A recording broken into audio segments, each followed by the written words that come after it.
దేవునికి మహిమ. యేసు రక్షించును, యేసు స్వస్థపరచును.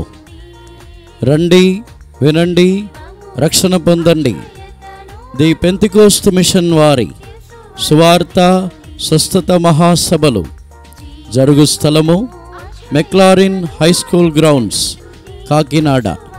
తేదీలు ఈ నెల 15, 16, 17, 18 తారీఖుల్లో ప్రతిరోజు సాయంకాలము 6 గంటలకు జరుగును.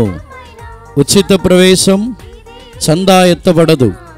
రోగుల కొరకు ప్రత్యేకముగా ప్రార్థన చేయబడును. అందరినీ ప్రేమతో ఆహ్వానించుచున్నాం. దేవునికి మహిమ.